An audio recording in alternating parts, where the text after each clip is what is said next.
My project for Forecast is titled Thoughts on Fluid Assemblages. It has to do with the contamination of water sources from El Salvador. I come from El Salvador.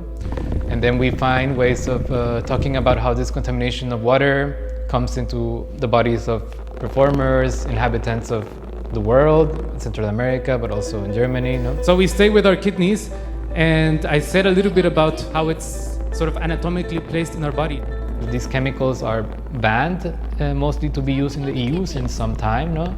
But they can be produced, for example, in the EU, in Germany even.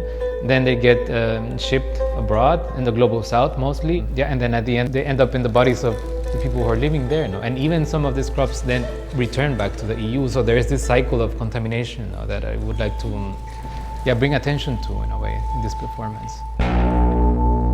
I like this project because he's trying to talk about a big narrative, but the starting point is just by himself. I think he's looking at his body, which is what we all have, but then trying to expand the idea and the image to, a very broader narrative.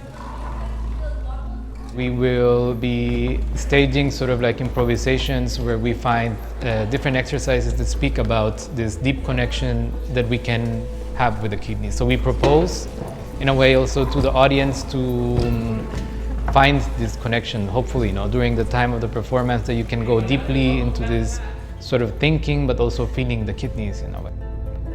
I think it was really important for me to be very connected in a way. The whole performance in a way is about keeping these connections. And although one can say, this is very easy to make, I think there has to be some intimacy or some sort of trust that gets developed between our bodies now. So we also came together as a collective, we made different exercises, and then we thought about how to explore also this element of water on stage now.